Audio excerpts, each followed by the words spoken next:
Badan Pemeriksa Keuangan atau BPK telah mengumumkan ikhtisar hasil pemeriksaan terhadap keuangan negara atau IHPS untuk semester 2 2024.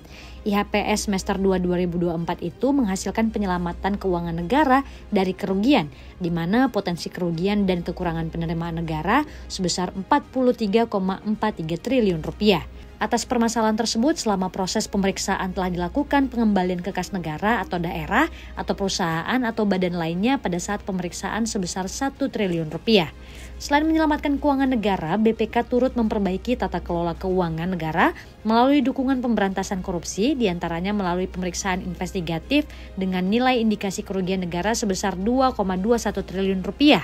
Pada kesempatan itu, Ismayatun juga mengungkapkan untuk perhitungan kerugian negara sendiri berdasarkan IHPS semester 2 2024 telah ditemukan adanya indikasi nilai kerugian sebesar 2,83 triliun yang diiringi pemberian rekomendasi bersifat strategis.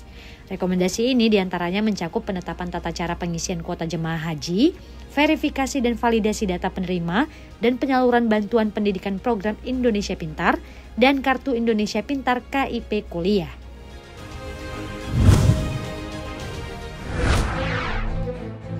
Badan Pengelola Investasi BPI Danantara telah menandatangani nota kesepahaman dengan China Investment Corporation atau CIC untuk menjajaki peluang investasi bersama di berbagai sektor di Indonesia, kawasan ASEAN, dan China. Chief Executive Officer Danantara Indonesia, Rosan Roslani menekankan potensi transformatif dari kolaborasi ini. Pihaknya menilai ini adalah komitmen bersama untuk membentuk ulang lanskap ekonomi kawasan.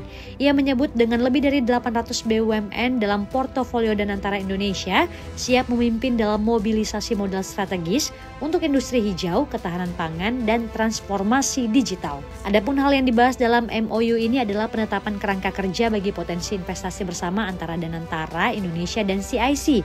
Salah satu pilar utama dari kesepakatan ini adalah penjajakan bersama terhadap platform investasi China ASEAN, sebuah dana investasi yang diusulkan untuk beroperasi dengan mandat luas di berbagai sektor seperti manufaktur industri, barang konsumsi, kesehatan dan teknologi, di mana kedua negara memiliki potensi besar yang dapat dimaksimalkan.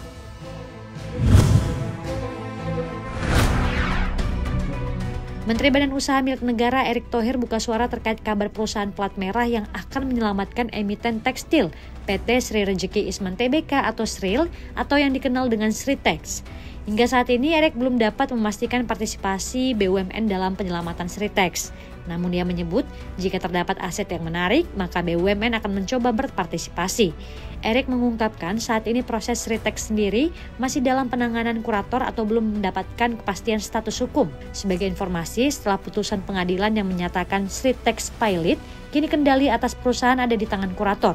Putusan pengadilan niaga menunjuk Denny Ardiansyah, Nur Hidayat, Fajar Romi Gumilar, Nurman Chandrayani Sadikin sebagai kurator. Tim kurator akan menangani Sritex. Tim kurator PT Sritex juga membuka opsi untuk penyelamatan pekerja ex-Sritex yang terkena PHK dampak putusan pilot pengadilan.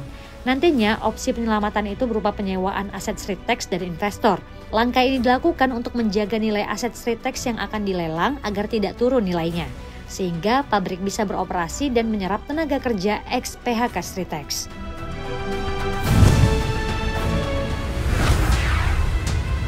Menko Perekonomian Erlangga Hartarto menyatakan Presiden Prabowo Subianto memberikan perhatian khusus soal penggunaan sistem pembayaran khusus yang bisa digunakan antar negara Asia Tenggara. Hal ini didorong Prabowo dalam sidang pleno KTT ASEAN di Malaysia.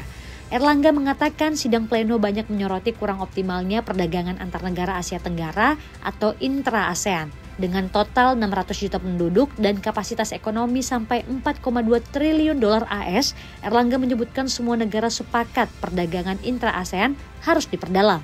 Salah satunya dengan mendorong penggunaan QR payment antara negara-negara ASEAN. Adapun saat ini secara nasional Indonesia sudah memiliki sistem pembayaran yakni Quick Response Code Indonesian Standard atau KRIS. Sistem tersebut dikembangkan oleh Bank Indonesia.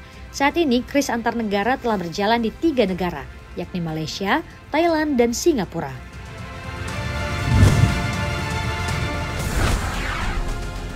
Industri otomotif dunia sedang menghadapi masa suram bersamaan dengan banyaknya pemutusan hubungan kerja atau PHK yang akan terjadi dalam beberapa tahun mendatang. Sebagai contoh, produsen otomotif asal Swedia Volvo Cars yang memangkas 3.000 pekerja profesional.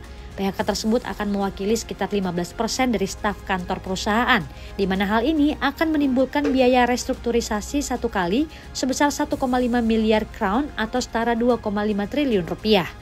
Bukan hanya itu, sejumlah perusahaan otomotif kenamaan lainnya juga melakukan PHK, seperti Nissan, Volkswagen, Audi, BMW, Porsche, hingga Ford.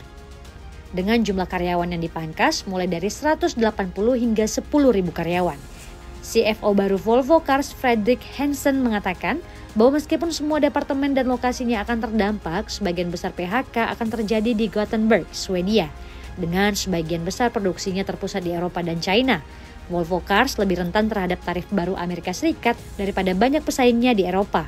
Perusahaan itu telah mengatakan bahwa akan menjadi mustahil untuk mengekspor mobilnya yang paling terjangkau ke AS. Sementara itu, Presiden Amerika Serikat Donald Trump memutuskan untuk menunda rencananya mempercepat penerapan tarif impor sebesar 50% terhadap barang-barang dari Uni Eropa setelah mendapat permintaan langsung dari Presiden Komisi Eropa Ursula von der Leyen. Trump mengatakan bahwa ia akan memperpanjang tenggat waktu pembicaraan dagang hingga 9 Juli 2025 sesuai dengan target awal yang ia tetapkan pada April lalu.